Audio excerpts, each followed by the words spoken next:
And welcome back to Open Line. Thanks for joining us tonight. Our topic, climate change in Nashville. We want to thank everyone who has called in to give their comments and questions and concerns. Keep those calls coming. The phone number is on the bottom of your screen, 615-737-PLUS. We have 3 panel members, 3 experts this evening from the group Sunrise Movement Nashville, talking about what they've been doing on a local level to try to bring increased awareness to this issue, and also just kind of bringing it overall into the spotlight on a federal level as well. So we want to go back to the phones. We have another caller that's been waiting. Let me go to Ed. You are live on Open Line. Go ahead.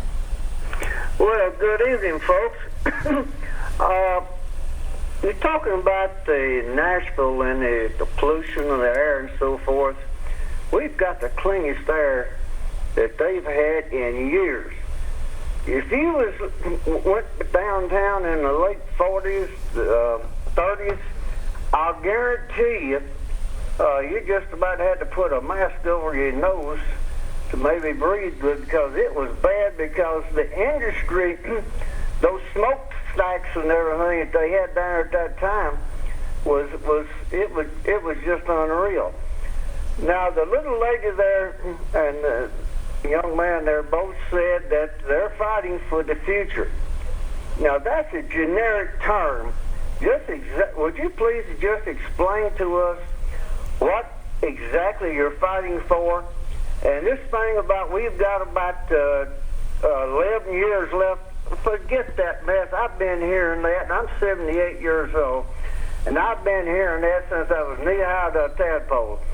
So, again, some of the things that you folks are saying make sense, some of it don't. And that's where people are confused about climate change, because they say science backs it up. Some folks say science don't back it up. And I think you know what I'm talking about. So, but just explain to us exactly what climate change is. And you say you're fighting for the future. Tell us what you're fighting for. You know, that instead of being just generic, what are you fighting for? And with that, I thank you kindly for your time. Yeah, thank you for calling, Ed. We appreciate it. All right, responses. For me personally, I'm fighting for clean air, clean water, and just livable land for everybody. And that includes, Black, Indigenous people of color. That includes, rural communities that have been left behind because of industry. For everybody. Yeah, I'm also fighting for stable, organized life that threatens to be thrown into a total economic climate breakdown over the next 20, 30, 40 years, depending on the decisions we make in the next 10. And I'm fighting also for a world that I want to live in and would feel comfortable raising my own family, a decision that I'm grappling with right now.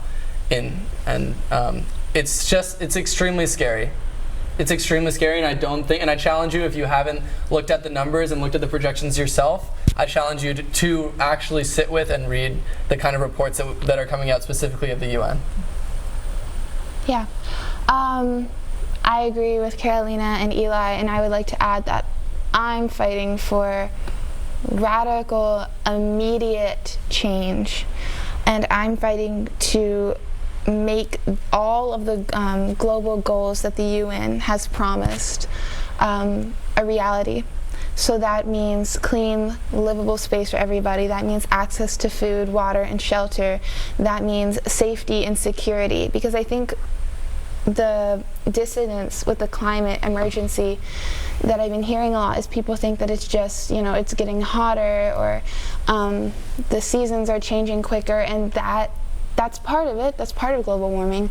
But really the issue is that so many of the problems that we're seeing today stem from this one issue of climate change that is exacerbating poverty and thereby creating so many more problems.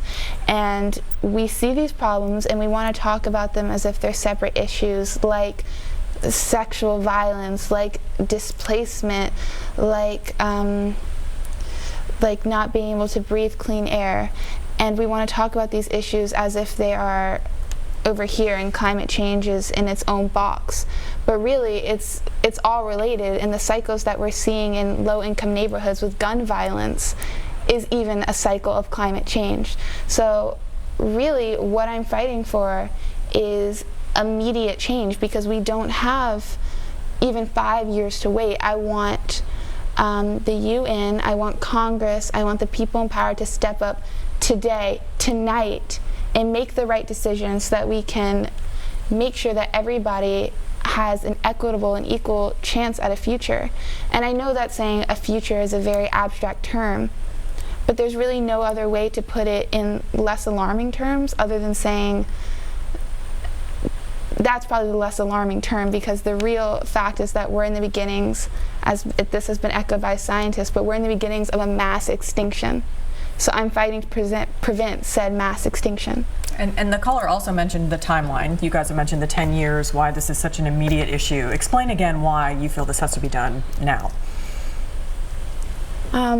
The IPCC's report, which was released, I believe, in the 1980s on climate change, has detailed the effects of the global temperature rising by 1 degree Celsius, 1.5 degrees Celsius, 2 degrees Celsius, or 2.5 degrees Celsius.